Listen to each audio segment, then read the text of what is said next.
público en tiempo real. Bueno, estamos leyendo ahora el libro de Marian Rojas Estapé que se titula Encuentra tu persona vitamina. Ella nos está mostrando cómo maneja las emociones y cómo hace que la gente se sienta mejor. En caso de que tengas que acudir a un especialista, ella dice que, o nos va a narrar cómo interpreta el pasado, el presente y el futuro en la terapia.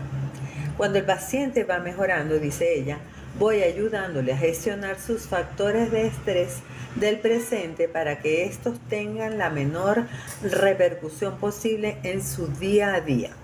Estos factores son múltiples y diferentes para cada individuo.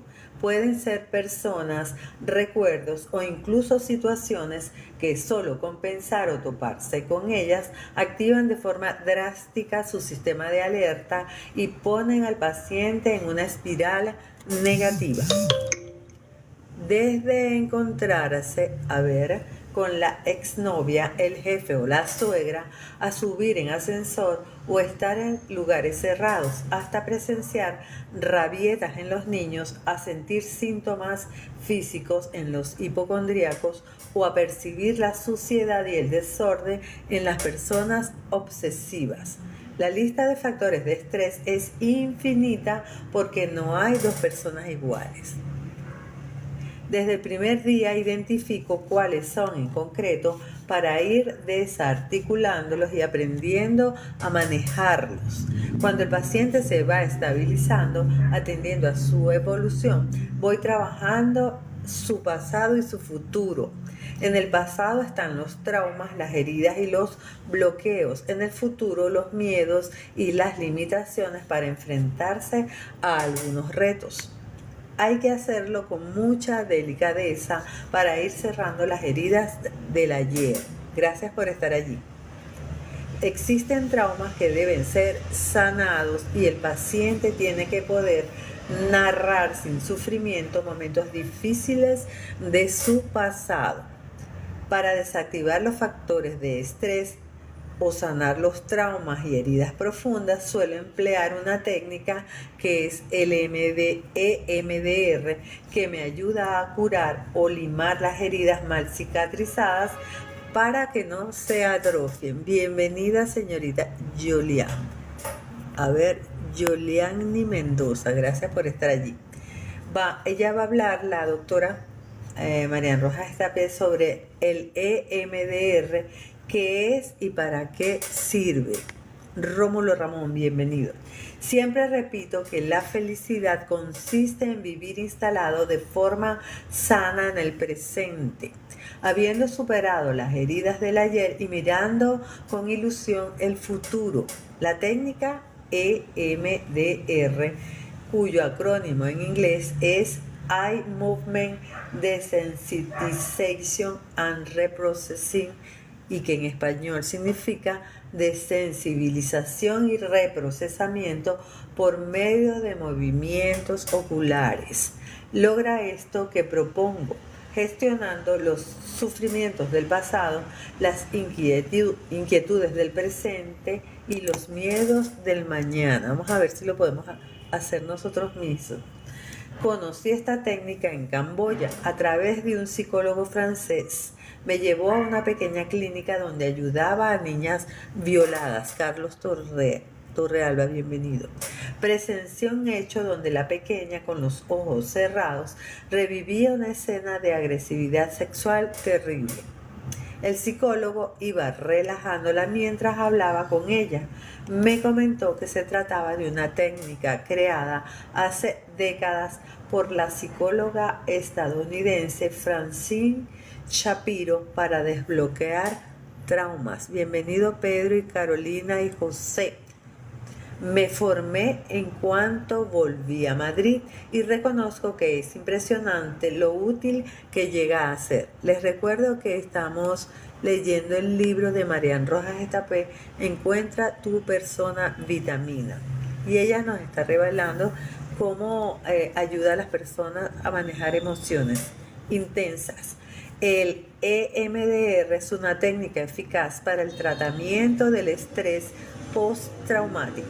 trastorno que experimentan algunas personas tras vivir una situación difícil en la que estuvo en riesgo su vida, la integridad propia o de otros, o donde no se tuvieron herramientas personales o emocionales para gestionarla y asimilarla debido a la edad o por la dureza de la situación. Bienvenido, José Torres.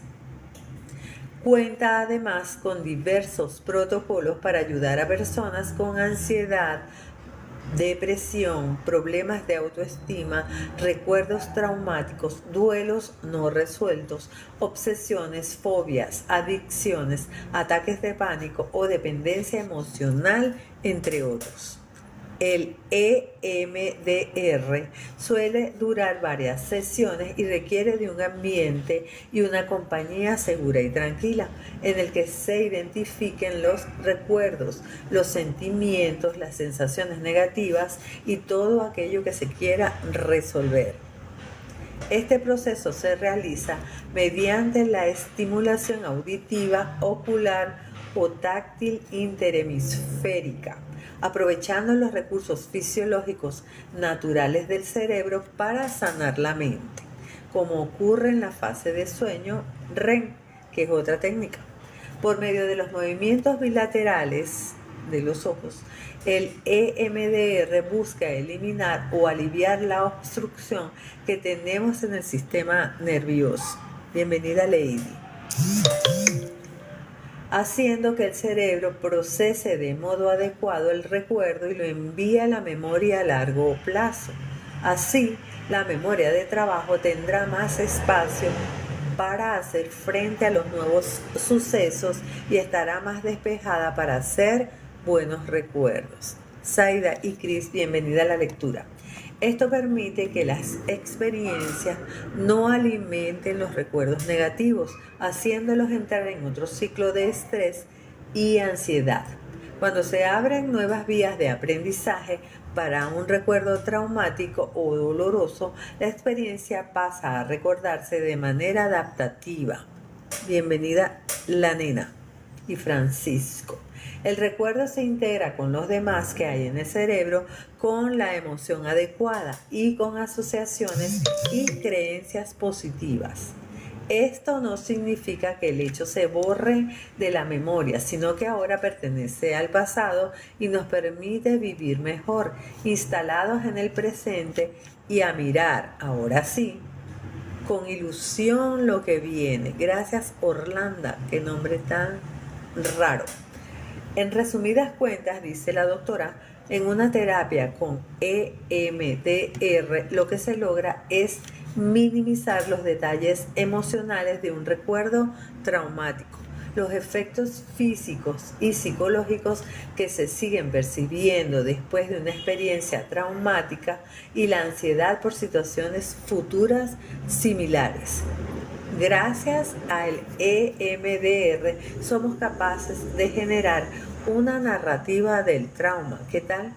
Es decir, a medida que uno puede verbalizar el trauma y crear una historia o cuento sobre lo sucedido, la mente va integrando lo que ocurrió y las heridas van sanándose. Si recuerdo, Adrimer, bienvenida, cuando le decían a las personas que estuvieron en la tragedia de Vargas, que contar la historia muchas veces ayudaba a mejorar todas estas emociones y estos miedos. Vamos a ver qué dice la doctora Marian Rojas Estapé. Es decir, a medida que uno puede verbalizar el trauma y crear una historia o cuento sobre lo sucedido, la mente va integrando lo que ocurrió y las heridas van sanándose. En ocasiones he empleado el EMDR para ello, reviviendo el trauma a la vez que generábamos un contexto con resultados esperanzadores. Gracias por los toc y los comentarios. El doctor Daniel J. Siegel es un experto en estos temas. Su libro El cerebro del niño se encuentra entre los míos de cabecera. Lo recomiendo a los padres y educadores que quieran mejorar y entender la relación con sus hijos o alumnos. Orly, bienvenida, mi amor, amiguita. Los va guiando para entender el cerebro del niño. ayudando a mitigar el dolor y aprendiendo a acompañar a los pequeños en sus fases de crisis o de crecimiento. Los que seamos abuelitos aquí, podemos leernos el libro que se llama El cerebro del niño. Siegel identifica un tema importante. Existen etapas muy sensibles en el trauma. Si el hecho acontecido se produce de 0 a 3 años, oído a la tambora, no debemos jamás pensar que el niño no se acuerda. La memoria implícita está presente desde los últimos meses de embarazo, no lo sabía, y por tanto, lo que suceda durante esa etapa sí tendrá impacto. Por favor, qué barbaridad. La abuelita Orle, para que lo tenga en cuenta para su nietecito. Suele ser difícil abordar esas heridas, pero hoy existen terapias para llegar a las profundidades de la mente y de las emociones y ayudar a esos niños que vienen dañados. ¡Wow! En el trauma hallamos niños que no son capaces de contar ni de evocar su historia. Hay recuerdos inconexos, lagunas de memoria, fragmentos cortados o bloqueados. El trauma reduce la conectividad entre ambos hemisferios y cuesta integrar el suceso con la emoción. Tratar alguno de los temas genera un dolor inmenso en su corazón y faltan palabras que puedan describir lo que sienten. Gracias, Manuel Silva, por estar en la lectura. Por eso fomento, la doctora Rojas Estapé, ser capaz de narrar integrando el trauma para convertirlo así en algo más digerible y coherente. Hace unos años realicé un curso maravilloso sobre trauma impartido por 2 psiquiatras, el doctor Alberto Fernández Liria y la doctora Beatriz Rodríguez Vega, quienes explicaron la importancia de la mentalización, es decir, de la capacidad de percibir o interpretar la conducta de los demás mientras somos capaces de entender el propio comportamiento a la vez que identificamos estados mentales, emociones, intenciones, creencias, sentimientos e ideas propias y ajenas. Gracias, Johnny, por estar allí. Es como una forma de empatía superior. En las personas que han sufrido traumas severos, esa capacidad de mentalizar se bloquea. A ver.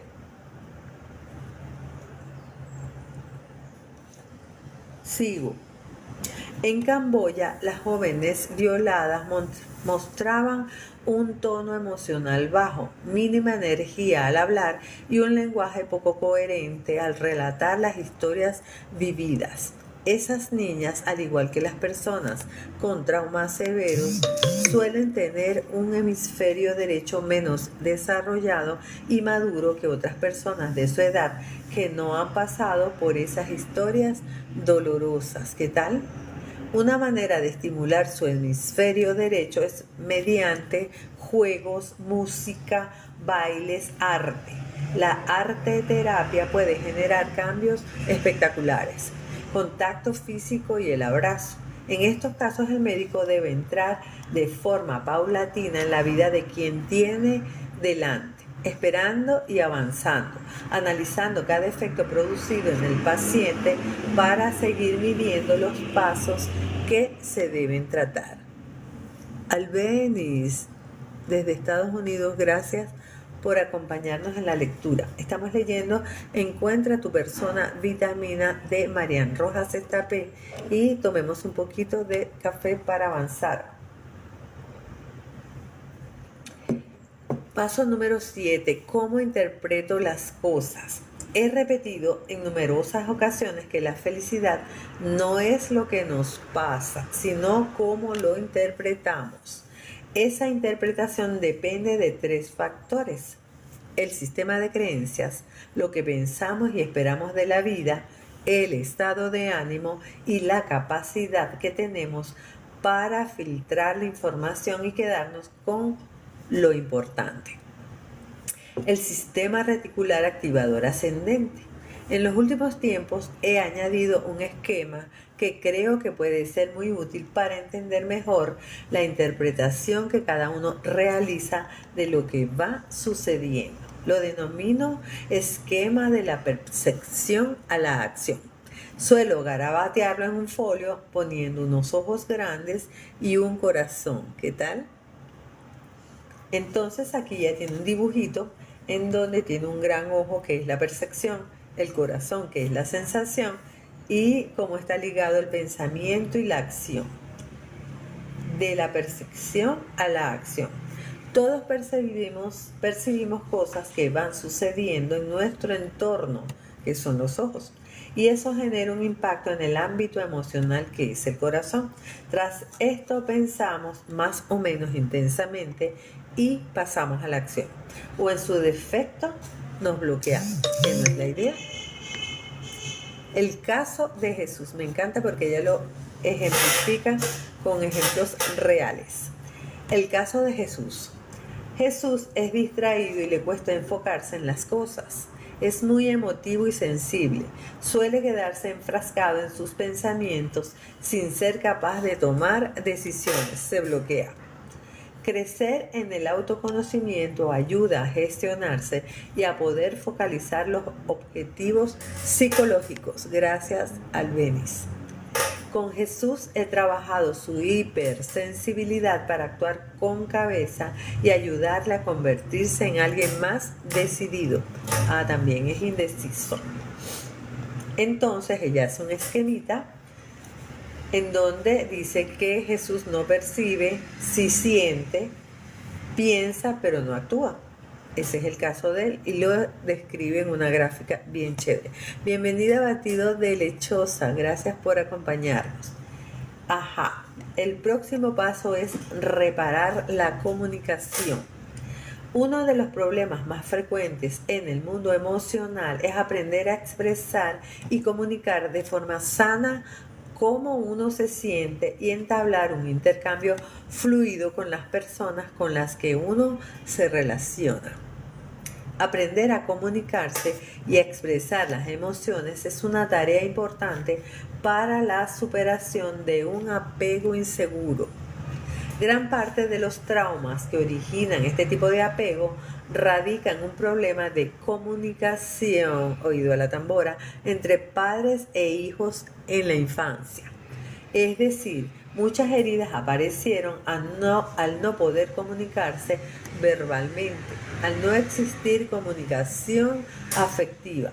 Ante esa ausencia de comunicación, se gestionaron las emociones tan solo desde soluciones extremas como la agresividad, la indiferencia o el maltrato. Dana, bienvenida, gracias por los toc y los comentarios. Esta es la clave por la que creo la doctora profundamente en el poder balsámico de la comunicación. En terapia enseño al paciente herramientas para aprender a expresar su malestar, su cariño o sus emociones sin agresividad. Enseñarle a veces de forma básica pautas para conseguir decir lo que se siente sin herir, pedir ayuda sin ser vulnerable, hablar sin gritar, escuchar sin juzgar, compartir sin percibir amenaza. Son pasos lentos, pero de gran utilidad a la hora de sanar un apego inseguro. ¡Wow! Nos quedan unos minutitos. Vamos a seguir leyendo a Mariana Rojas. Paso número 9. Guiar y educar la voz interior. ¡Wow! Esto es un poquito difícil. Esta es una idea muy importante que quiero transmitirte. La voz interior. Digo yo la intuición. Todos tenemos una que va comentando lo que nos sucede, nuestros miedos, nuestros retos y nuestros pensamientos. Hay personas que la oyen constantemente y que les culpa, les atosiga y esto les llega a agotar física y mentalmente. En unas épocas es intensa y en otras no hace sufrir tanto. A veces somos más conscientes y otras mucho menos, pero el secreto es entender el impacto que tiene en nosotros. A veces yo no le paro, pero Las veces que le paro generalmente me va muy bien. La voz interior refleja la actitud que tenemos ante los diferentes desafíos, proyectos o retos de la vida y debe servir para apoyarnos y no para hundirnos. Debemos tener cuidado con el auto boicot que nos lleva a fracasar antes de haber comenzado un proyecto. La actitud previa a una cita romántica, a una prueba médica, a un examen, influye significativamente en el resultado final. Bienvenida María. En los últimos tiempos me ha sorprendido la cantidad de gente que me ha consultado al respecto. ¿Cómo hago cuando mi voz interior me culpabiliza? ¿Qué hago para gestionar una voz que me juzga? ¿Por qué me trato tan mal? ¿Por qué le doy vueltas a todo? Otras veces surgen frases como: he engordado, mi jefe no me hace caso, mi marido está distante, nadie se fija en mí, nadie me valora, seguro que me sale mal, no tendré hijos nunca. Es verdad que en cómo hacer que te pasen cosas buenas lo traté en profundidad. Este libro lo vamos a leer a continuación, sobre todo por el impacto que tiene en nuestra salud y en lo que nos proponemos en la vida. Ahora quiero transmitirte otra faceta de esa voz. ¿Cuál es su origen? Mire, si me regalan cómo hacer que te pasen cosas buenas, lo leo cuando termine este, que se llama Encuentra tu persona vitamina. Seguimos. Ser capaz de educar esa voz interior es complejo, pero lograrlo nos acerca a sentirnos en paz con nosotros mismos y a sacar nuestra mejor versión en el plano personal y profesional. ¿Cuánto influye esa voz en el trabajo? Conozco pocas personas que han triunfado en el ámbito laboral con una voz interior que machaque todo el tiempo. Por supuesto, no me estoy refiriendo a los narcisistas. Ellos están rodeados de una voz que elogia y halaga todo lo que hacen, sino a aquellos que se tratan bien interiormente, no se machacan y viven con los pies pegados a la tierra. ¿De dónde proviene? Durante estos años he buscado un símil que pudiera explicar este concepto de la mejor manera posible. He diseñado un esquema, qué maravilloso, que espero que te sea útil y que puedas aplicarlo a tu vida. La grabadora en la infancia se convierte en la edad adulta en la voz interior. A ver, vamos a ver cómo lo explica Marian Rojas. Ok, nos quedan unos minutitos. Todos cuando nacemos venimos de algún modo con una grabadora vacía, como si de un folio en blanco o un disco duro vacío se tratara. Ahí se van grabando acontecimientos, afectos y conversaciones de aquello que nos va sucediendo. En esa voz interior la clave radica en cómo nos hablaban nuestros padres. Desde un no me siento orgullosa de ti hasta eres un perezoso. Qué buen hijo eres. Eres un desordenado. O bien confío en ti, lo lograrás. ¿Cómo se trataban entre ellos? Por ejemplo, no hay quien te aguante. Te quiero mucho. Qué pesada eres. Eres un egoísta. Como hablaban nuestros padres de nosotros a otros. Este niño es insoportable. Qué pesado es. Tengo un hijo muy bueno. Donde digo padres, puedes añadir hermanos, profesores o familiares cercanos. Los padres son los más influyentes, pero se puede llegar a desarticular esa voz interior partiendo de otras relaciones en el colegio con los abuelos o algún hermano o amigo. Y aquella nos va a explicar con un caso, que es el caso de Luis, cómo hacer esto. Pero como ya hemos terminado por el día de hoy, mañana comenzamos, no mañana, no el miércoles, porque mañana tengo un curso. El miércoles a las 8 de la mañana seguimos leyendo el caso de Luis y ella nos va a explicar cómo aplicar esto para mejorar todas estas relaciones y continuar avanzando en la evolución. Gracias Dana por estar allí, muchísimas gracias, nos vemos mañana.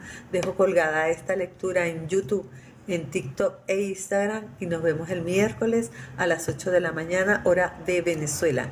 Gracias, un besito, bye, feliz día.